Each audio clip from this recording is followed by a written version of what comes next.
साचे दरबार की, सत्य सनातन धर्म की, बोलिए प्रेम से सब संतों की।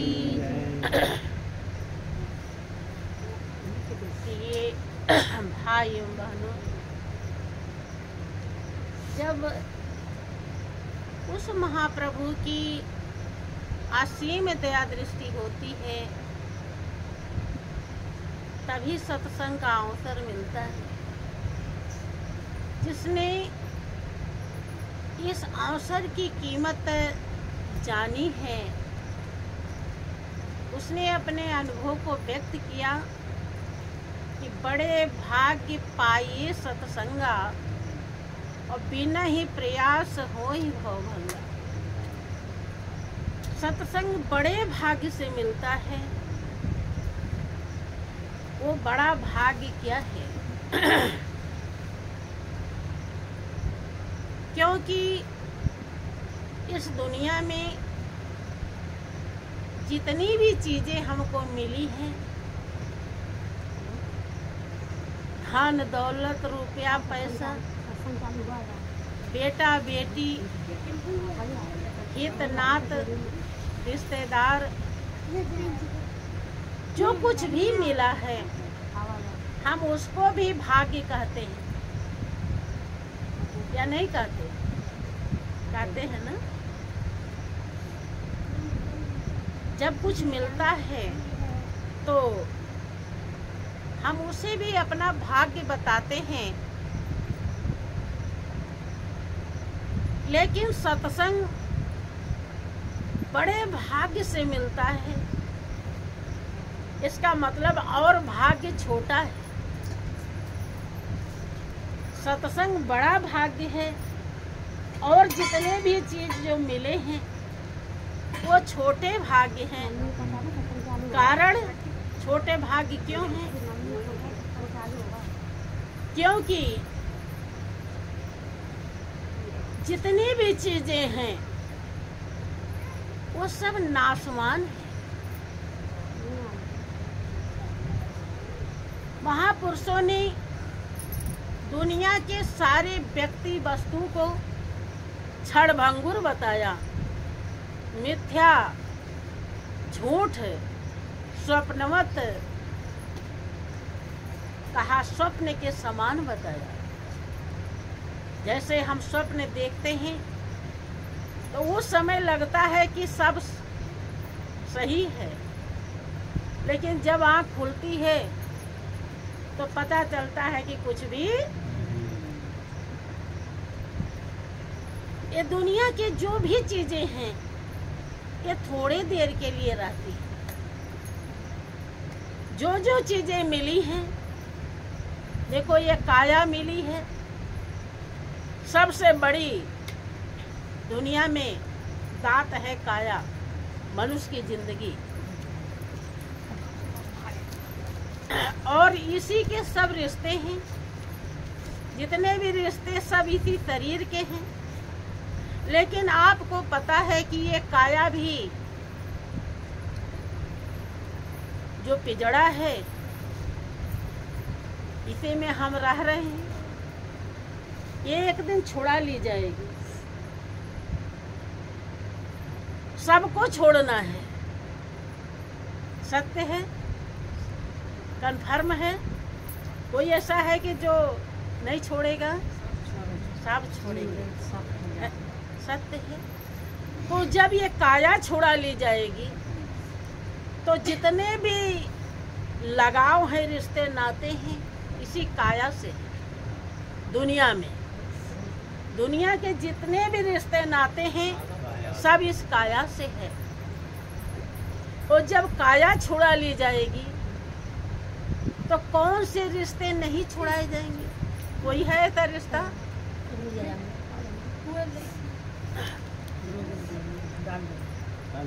जो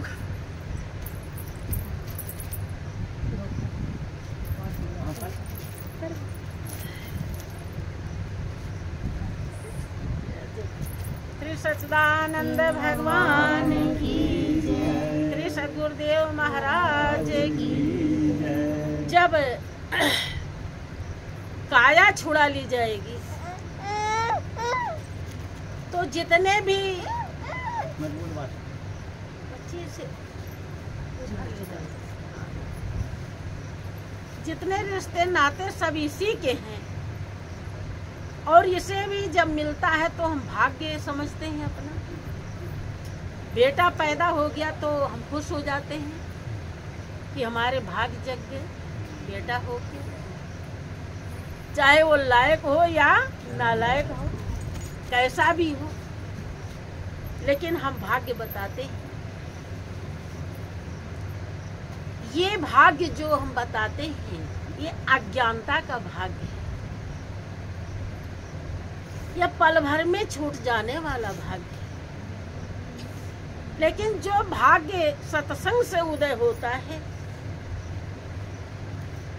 जो सच्चाई सत्संग से मिलती है, जो हमारा परम हितैषी हितकारी मालिक सत्संग से प्राप्त होता है, वो कभी भी छूटता नहीं, वो कभी भी संग नहीं छोड़ता है। वो पहले भी जब कोई नहीं हमारा साथी था तो भी वो था, और जब कोई नहीं रहेगा तो भी वो रहेगा। और उसका पता वो हमारे रोम रोम में कैसे रम रहा है, क्या उसका स्वरूप है, कैसे हम उसका दीदार पाएं, कैसे हम उसकी पहचान करें कि जब हमारे ही अंदर है, कोई रोम खाली नहीं है, लेकिन पूरी जिंदगी बीत जाती है, हम उसे पहचान नहीं पाते। पहचान सत्संग से होती है। जब हम सत्संग में आते हैं, संत महान पुरुषों की वाणी को सुनते हैं, हमें पता चलता है कि हम इस दुनिया में किस लिए आए, हमारे जीवन का ध्येय और लक्ष्य क्या है। खाना पीना सो जाना ही है कि इसके अलावा और कुछ है? सत्संग बताता है कि खाना पीना सो जाना इतना काम तो पशु पक्षी भी करते हैं, 84 लाख योनियां सभी कर लेते हैं, लेकिन मनुष्य की जिंदगी तो इतना कीमती है कि जिसके लिए देवता तरसते हैं। देवता को वो जिंदगी नहीं मिली है जो मनुष्य को मिली है। अगर 84 लाख योनियां जितना काम कर रही हैं, उतने ही काम मनुष्य भी करता रहा तो वो अभागा कहलाता है, क्योंकि और योनियां तो वो कर्म नहीं कर सकती जिससे हमारे भाग्य उदय होते हैं। वो कर्म क्या है?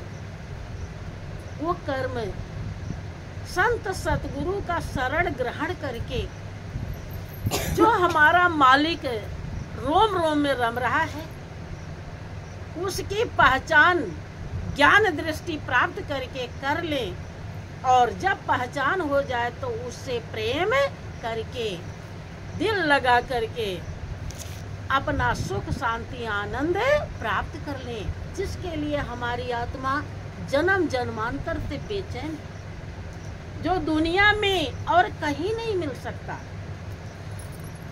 देखो कितना भी हम पूजा पाठ कर लेते हैं, कितना भी हम व्रत उपवास कर लेते हैं, लगता है समय हाँ। बोलिए प्रेम से श्री सच्चिदानंद भगवान की, श्री सद्गुरुदेव महाराज की। हमारी आत्मा परमात्मा के लिए जन्म जन्मांतर से बेचैन है। यही कारण है कि आप एक साधारण इंसान हैं, आप इस दुनियादारी में अपने को संतुष्ट नहीं कर पाते हैं, तो लगता है कि हमारे धन ज्यादा नहीं है, परिवार अच्छे नहीं हैं और सुविधाएं नहीं हैं, जिसके नाते हम संतुष्ट नहीं। लेकिन जो राजा हुए हैं, जिनका पूरा देश अपना, जिनके एक रानी नहीं 18 रानी हुई, सेना फौज, खजाने से भरा भंडार था, जिनके नौकर चाकर की कोई कमी नहीं थी, उन्हें भी राजपाट में संतुष्टि नहीं मिली। क्योंकि भाइयों बहनों, इस संसार में हम जीने के लिए चाहे कितना भी धन हो जाए, तो जितना पेट रोटी मांगता है उतने ही दे पाएंगे, और चाहे जितना बड़ा महल हो जाए, तो जितनी हमारी लंबाई चौड़ाई है उतनी ही दूरी में हम लेटेंगे, उससे ज़्यादा जगह हमको नहीं चाहिए। जितना पानी पीना है उतना पानी पिए, चाहे कितना भी कुछ भी हो जाए, खुराक हमारी जितना है उतने ही चाहिए। हाँ, ये तो हविस की खोपड़ी कभी किसी की भरती नहीं, और कितना भी किसी को दे दिया जाए वो संतुष्ट नहीं होता। कारण क्योंकि आत्मा जानती है कि ये सब कोई भी चीजें हमारे मतलब की नहीं है। हमारा मतलब तो केवल मालिक से है, और हम अपने को संतुष्ट करने के लिए बहुत सारे काम करते हैं। जिंदगी बीत जाती है, चाहे चुगलाई बुराई उल्टे काम भी कर लेते हैं और सही काम भी करते हैं, लेकिन पूरी जिंदगी बीत जाती है, हम अपने को संतुष्ट नहीं कर पाते। लगे रहते हैं कि अब हो जाएंगे, अब हो जाएंगे, अब हो जाएंगे, ये काम बाकी है तो हो जाएगा, ये काम बाकी है तो हो जाएगा, और इतने में बुलावा आ जाता है और हम मर के चले जाते हैं। हाय हाय करते चले जाते हैं कि ये नहीं कर पाया, ये नहीं कर पाया, शादी नहीं किया है, पोता नहीं देखा, बेटा नाती नहीं देखा, बहुत सब बाकी ही रह जाता है और हम पूरा नहीं कर पाते। कारण क्यों पूरा क्यों नहीं होता है? देखें, ध्यान देंगे तो बात समझ में आएगी।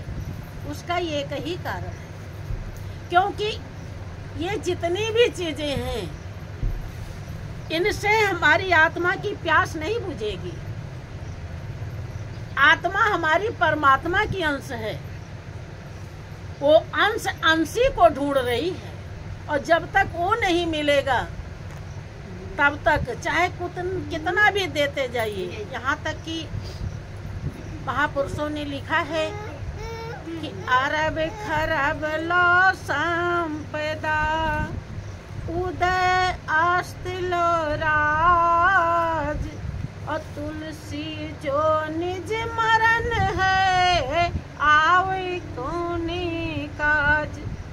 तुलसीदास जी दावा करते हैं कि अरबपति खरबपति हो जाइए आप, इतने नहीं, और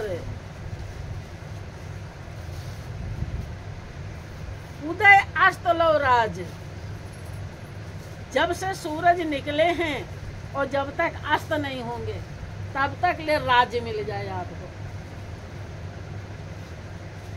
उदय अस्त लो राज, लेकिन फिर भी जब मरना है जाना ही है छोड़ के आवे कोने का। इतना दिन भी रह लिया तो भी ऐसे रहेंगे। भाई कोई कम दिन रहता है तो भी हाय हाय में, और ज्यादा दिन रहता है तो भी हाय हाय में। इसीलिए किसी ने कहा कि जिन काम किए परमारथ के, तन से मन से धन से कर से, जग अंदर कीरत छाय रही, दिन चार विशेष जिया न जिया। नाम लिया हरि का जिसने, तिन और का नाम लिया न लिया। कि जिन काम किए परमार्थ के, तन से मन से धन से कर से, तन मन धन तीन ही चीज है। जिन काम किए परमार्थ के, तन से मन से धन से कर से, जग अंदर कीरत छाए रही। देखो परमार्थ का काम जिन ऋषियों मुनियों ने किया, संतों ने किया, भक्तों ने किया, उनका नाम आज 16 अक्षरों में लिखा हुआ है। लिखा है कि नहीं? पूरे संसार में उनकी कीर्ति छाई हुई है। आज भी नहीं है वो, और फिर भी हम उनका नाम लेकर के आनंदित हो जाते हैं। मीरा, सूर, तुलसी यहाँ धरती पे नहीं है। हम आप जैसे नहीं बैठे हैं, लेकिन जो उन्होंने भलाई किया अपनी और दूसरे की, भाई जो अपनी भलाई कर लेगा वही दूसरे की कर सकता है। अब आपके पास खुद ही खाने को न हो तो दूसरे का पेट भर पाएंगे? आप ही की आंख ना हो तो बहन दूसरे को रास्ता कैसे दिखाएंगे? दिखा पाएंगे? तो कि जिन काम किए परमार्थ के, तन से मन से धन से कर से, और जग अंदर कीरत छाए रही, दिन चार विशेष जिया। 4 दिन की जिंदगी रहे लेकिन संतुष्टि प्राप्त हो जाए, जिसके लिए हमारी आत्मा प्यासी है, बेचैन है। जब हम 84 लाख योनि में भटक रहे थे, कुत्ता, बिल्ली, भेड़, बकरी, पेड़ पौधा, भूत प्रेत बन के भटक रहे थे, तब हमको सत्संग कौन सुनाया होगा? तब तो हम भजन नहीं कर पाएंगे। कर ही नहीं सकते। तो विचार कीजिए कि कितने जन्म बीत गए जिसके लिए हमारी आत्मा प्यासी है, वो प्यास नहीं बुझी। प्यास बुझ सकती है इसी जिंदगी में। यही एक ऐसा जीवन है जो रोने के साथ साथ हंसता है। भोग योनि और कर्म योनि दोनों है। आप के लिए मालिक ने लाखों नियामतें बनाई, आप सब भोगने के अधिकारी भोग सकते हैं, लेकिन आपको इस लायक बनाया है कि कर्म करके अपनी प्यास बुझा सकते हैं, अपनी मंजिल प्राप्त कर सकते हैं। जो आत्मा की तड़प जन्म जन्मांतर से थी, जो किसी जन्म में नहीं बुझ पाई है, वो इस जन्म में आप बुझा सकते हैं। अगर नहीं बुझा पाए तो ये जिंदगी फिर मिलती। एक बार मालिक ने ये जिंदगी दिया है कि 184 योनि में मानुष जन्म प्रधान, बिना भजन भगवान के चली अकारथ प्रधान मेन जिंदगी है 84 लाख योनि में। अगर मनुष्य को इस दुनिया से हटा दिया जाए तो ये दुनिया वीरान नजर आएगी। भले ही पेड़ पौधे रहें, जीव जंतु रहें, गाय भैंस बैल बकरी रहे, सब रहे, मनुष्य न रहे अच्छा लगेगा? मनुष्य से ही ये दुनिया सजी हुई है। और मनुष्य किससे सजेगा? अपने मालिक से। और वो मालिक कहाँ है? आप ही के अंदर। जिसकी तुम्हें तलाश है वो तुम्हारे ही पास है। लेकिन हमारे पास रहते हुए भी और हम पूरे जिंदगी भर भटकते रहते हैं। पूजा पाठ, व्रत, उपवास, खंडन मंडन, रामायण, गीता कुछ भी करते रहते हैं।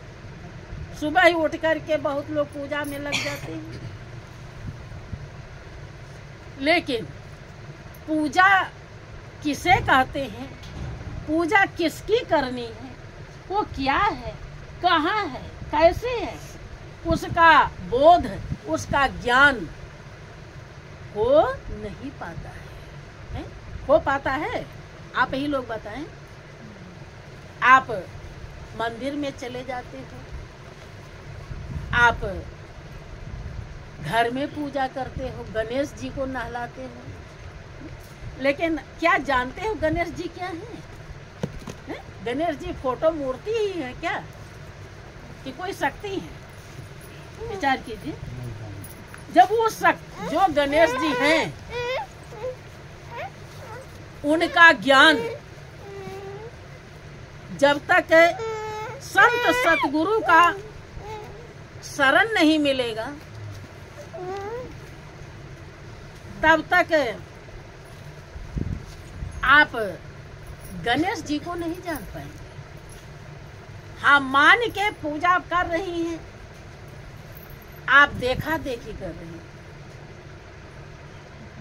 समझ रहे हैं? जैसे देखा कि हमारे घर परिवार में पहले हमारी सासु करती थी, गणेश जी को नहलाती थी, और अब हमारा नंबर है, अब हम भोग लगा रहे हैं वहाँ पे और नहला रहे हैं। अब गणेश जी चाहे खाएं पिए चाहे ना, लगा दिया और बस हो गया। एक मन की थोड़ी सी वो है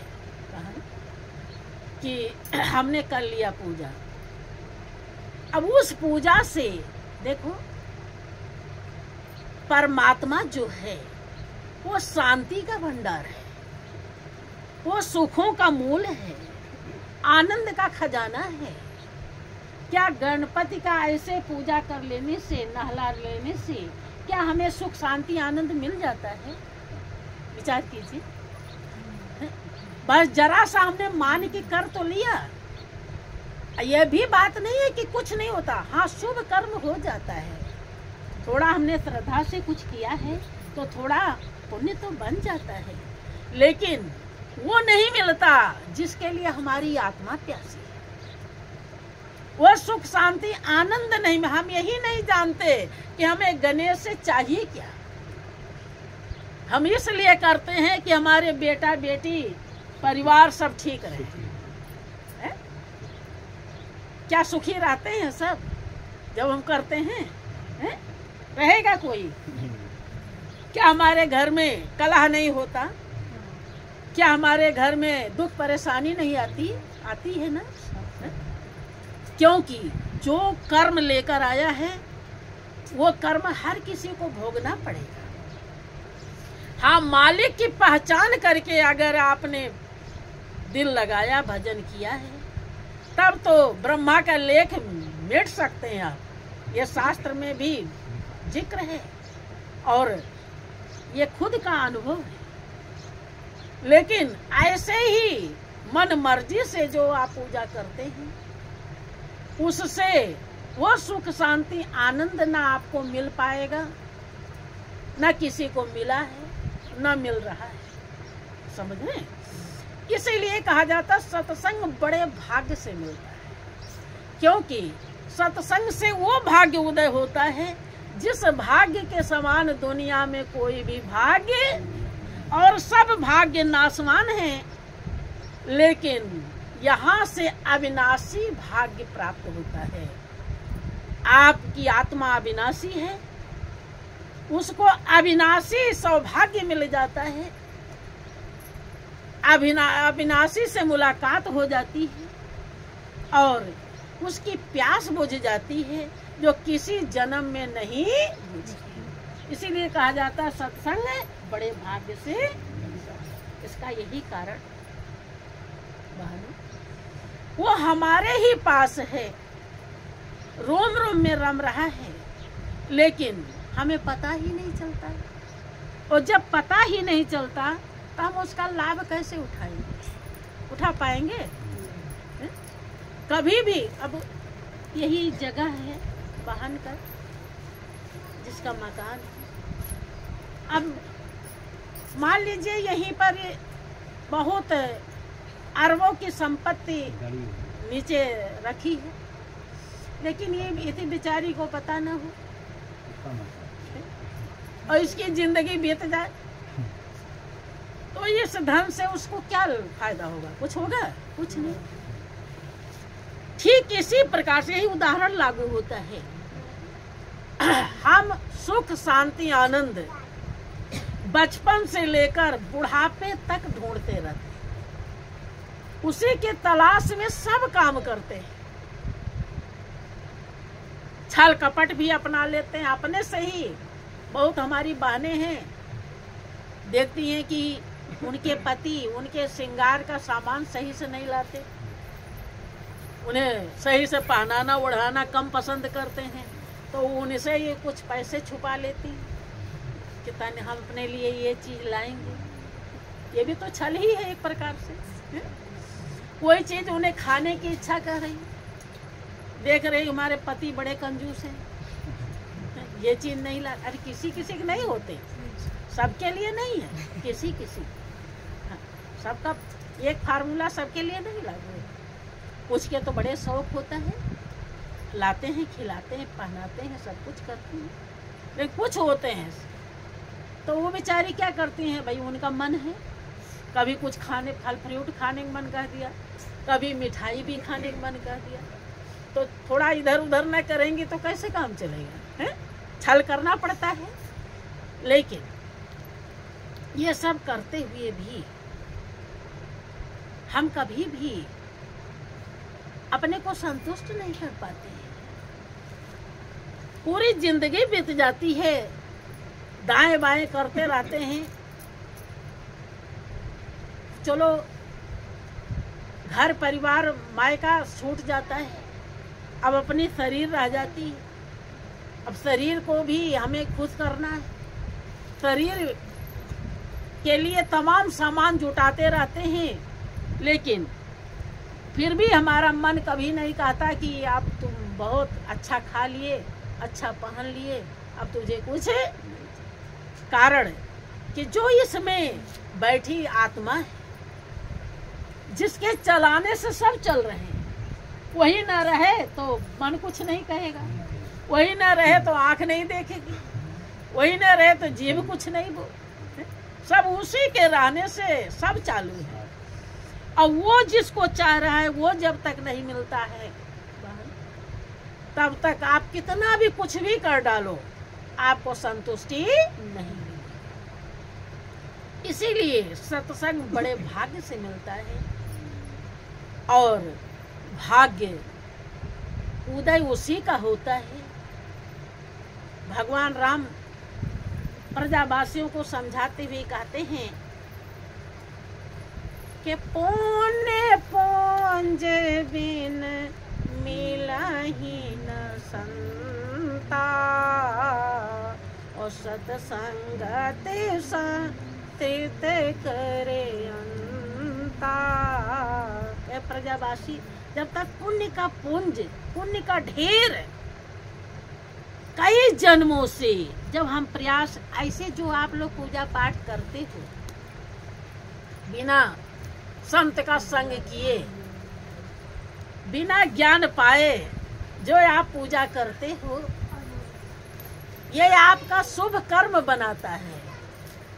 और एक समय ऐसा आता है, कई जन्म जब बीत जाते हैं, एक समय ऐसा आता है कि आपके हृदय में ये भाव पैदा हो जाता है कि प्रभु भी कोई चीज है, और वो कैसे मिले, कहाँ जाएं उसको ढूंढें, क्या करें कि वो मिल जाए। जिसने इस दुनिया में हमको भेजा है जो हमारे श्वास को चला रहा है। कब ऐसा भाव आता है?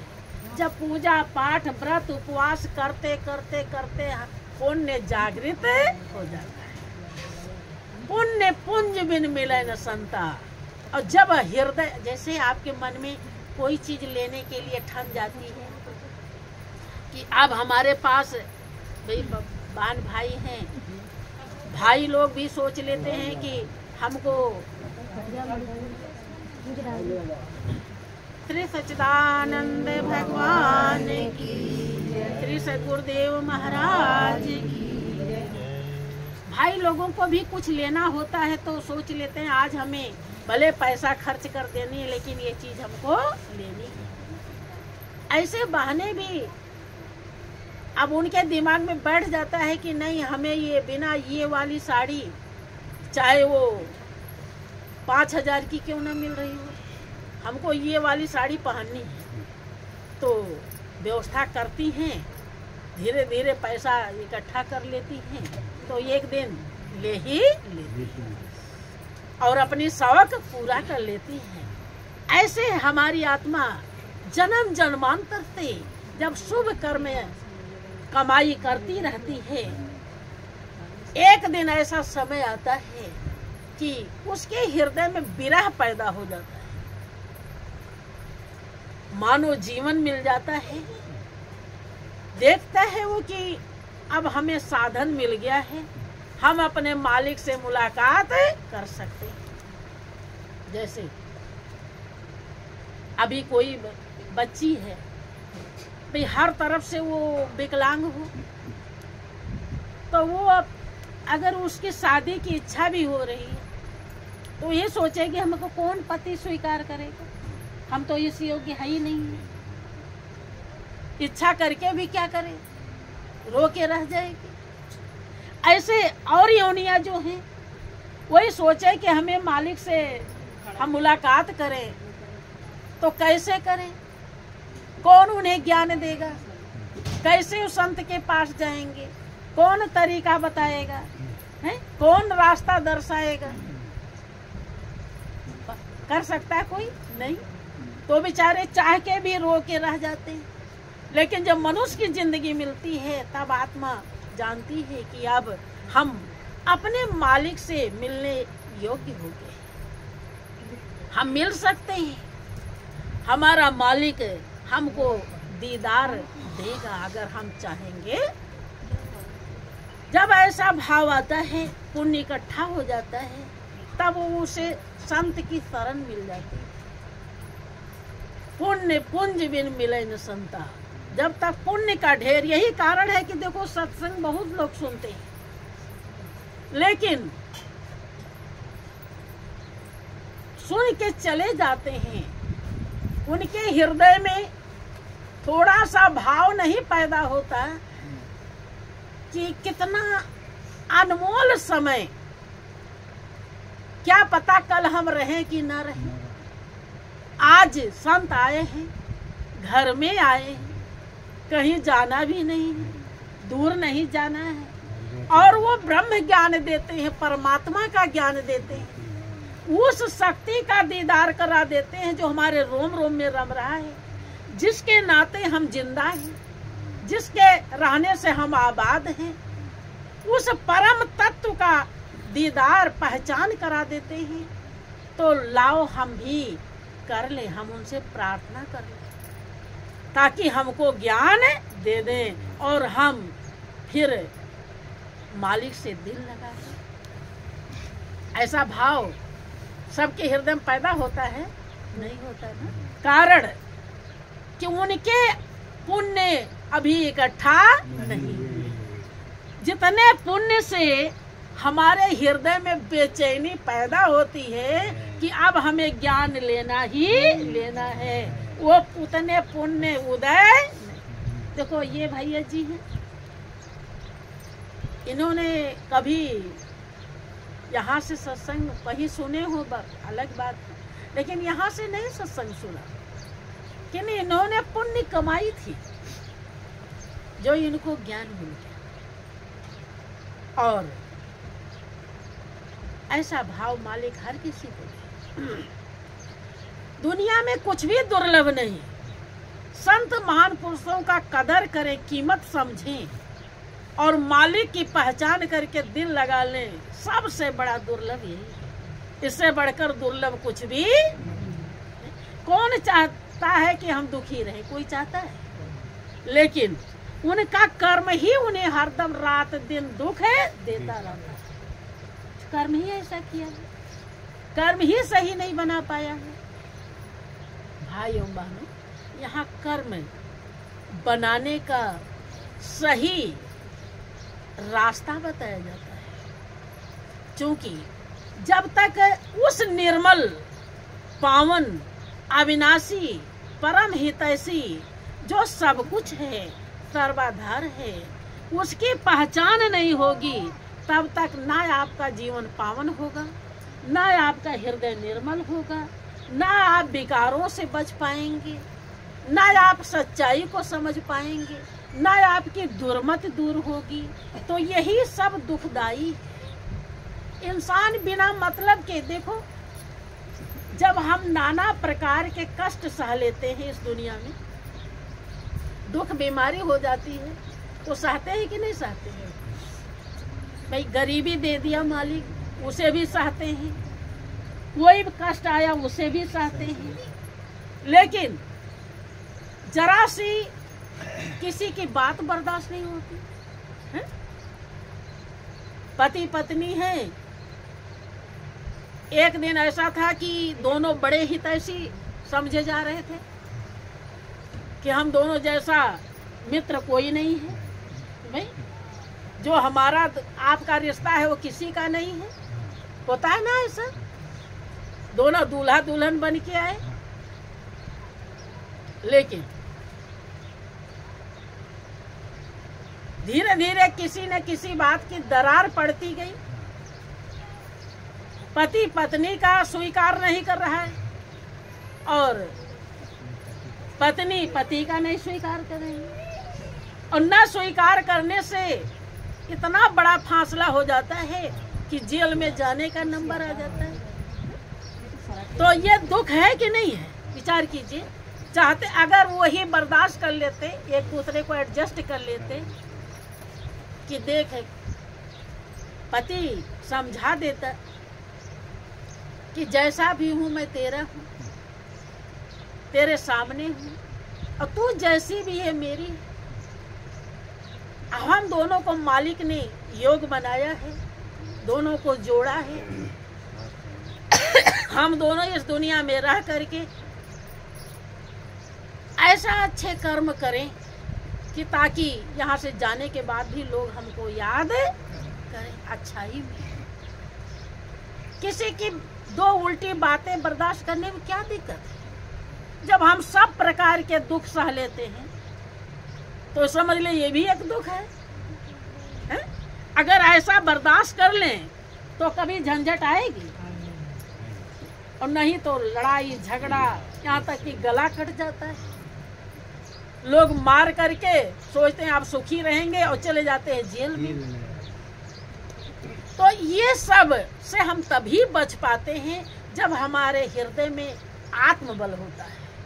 और आत्मबल तभी होता है जब हमें आत्मा की पहचान हो जाती है, और वो हमारे ही पास है, रोम रोम में के जिसकी तुम्हें तलाश है वो तुम्हारे ही पास है। लेकिन हम पास में कैसे पहुंचेंगे? इसके लिए संत सतगुरु का शरण ग्रहण करना पड़ता है। शरण में है तभी, कोई कामना के शरण में है, ये चाहिए वो चाहिए वो चाहिए, ये कामना है। कोई क्रोध है कि हम इसको मार डालेंगे, इसको नहीं छोड़ेंगे, इसके शरण में है, उस बस में है, उसी की शरण वही तो है। और कोई लोभ के कि अब ये करेंगे तो अब ये करेंगे, ये नहीं हुआ वो नहीं हुआ, ये बटोरेंगे धन दौलत, लोभ के शरण, सभी शरण में है। कोई बहुत ज्यादा पत्नी के बिना उसको जीना मुश्किल है, कोई पति के बिना जीना मुश्किल है। सब शरण ही तो है, एक शरण, लेकिन ये सब शरण दुखदाई है।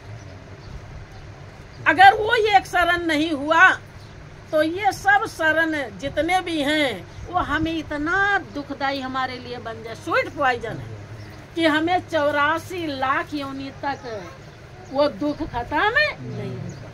और 84 लाख योनियां भोगने के लिए 3.5 करोड़ वर्ष लगे। हम कैसे अभी थोड़ी देर के लिए अभी हम ही लोग इसमें बैठे हैं, अभी किसी को बकरी बना के और खूंटे में बांध दिया जाए, अभी देखिए कैसा लगेगा?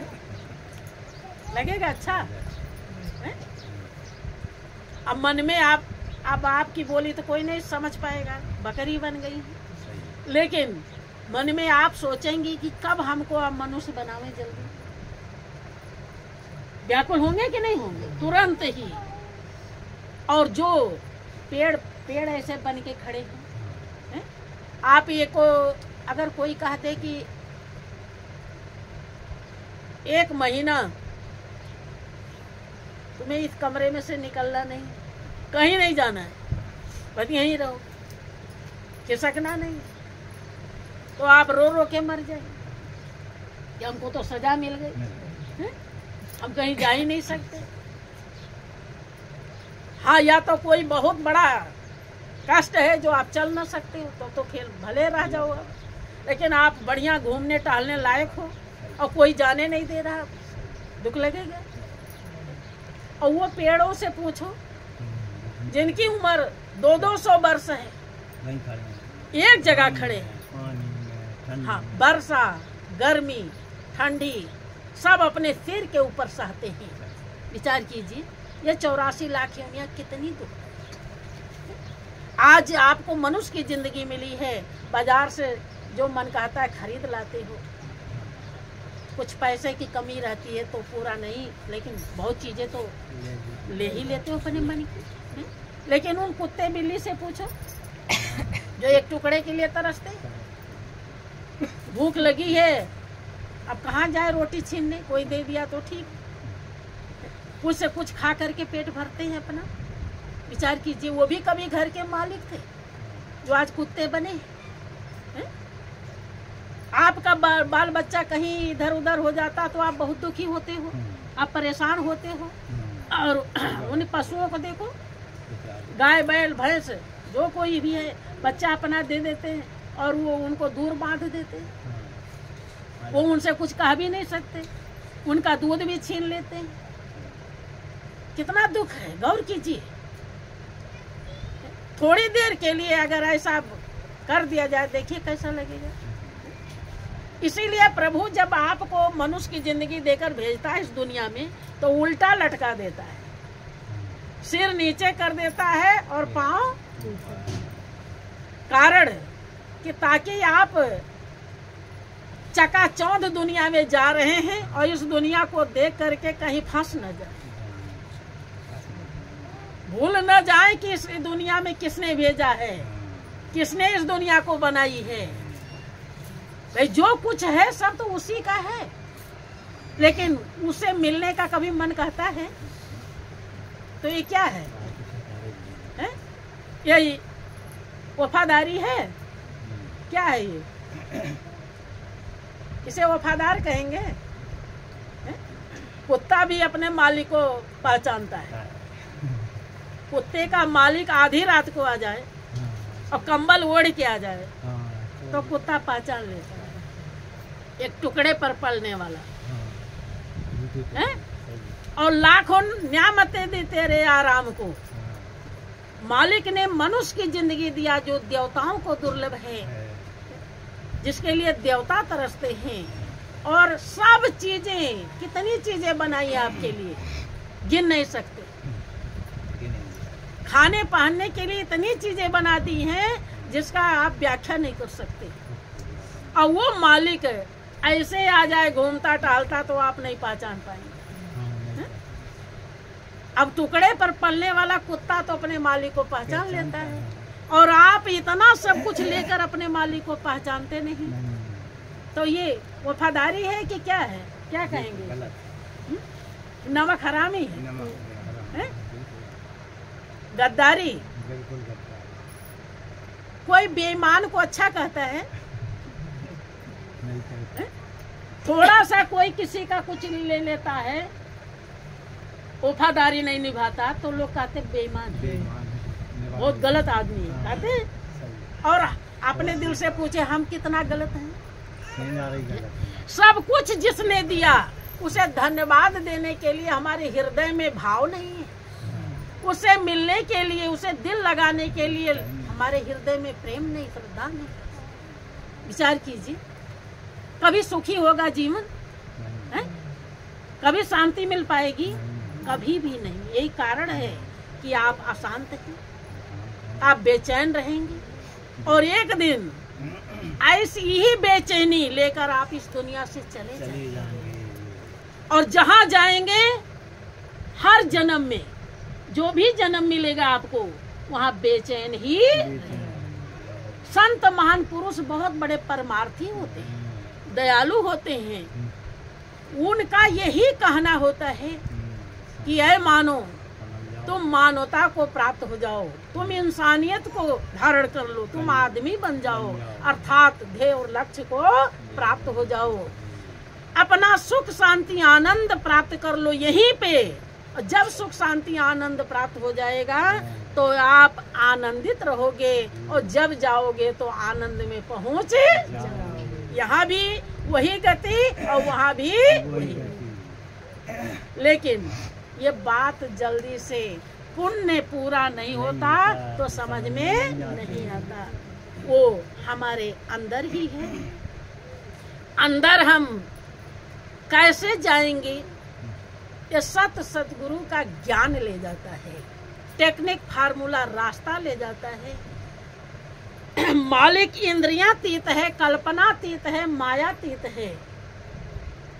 आपके अंदर 5 ज्ञान इंद्रियां हैं, 5 कर्म इंद्रियां हैं, 11वां मन है, 12वां बुद्धि है। इन 12 से आप चाहो कि रोम रोम में रमने वाले मालिक की हम पहचान कर लें तो आप नहीं कर पाओगे। आप बहुत बुद्धि लगाओगे तो खाटू श्याम चले जाओगे, गिरिराज चले जाओगे, वहाँ परिक्रमा कराओगे। और बुद्धि लगाओगे तो बेदी ले लोगे, बैठ जाओगे। कोई 12,000, कोई 51, बड़की बेदी 51,000 वाली ले लोगे, हैं? ये कुल कर सकते हो, लेकिन क्या ये करने से वो मालिक नजर आ जाएगा? क्या उसकी पहचान हो जाएगी? नहीं, कभी भी नहीं हो सकती। जैसे तार में बिजली की पहचान करने के लिए टेस्टर चाहिए, टेस्टर जब लगाओगे तो पता चल जाएगा, और हाथ से पकड़ लिया तो फिर तो मामला गड़बड़ हो जाएगा। समझ रहे? ऐसे ही उस मालिक जो रोम रोम में रम रहा है, जो सुख शांति आनंद स्वरूप है, जिसको हम ढूंढ रहे हैं आज से नहीं, सदियों से, और इतनी जिंदगी बीत गई, उसे सतगुरु का ज्ञान रूपी टेस्टर फार्मूला टेक्निक रास्ता जब मिलेगा तो उसे नजर आने में देरी, पल भर देरी लगेगी। के मोह को कहाँ ढूंढे बंदे, मैं तो तेरे पास में, और खोजी हुए तुरंत मिल जाऊं पल भर के तलाश में। के मोह को कहाँ ढूंढे बंदे, मैं तो तेरे पास में। तो वो किस तरह से हमारे अंदर विराजमान है, एक छोटी सी भजन है।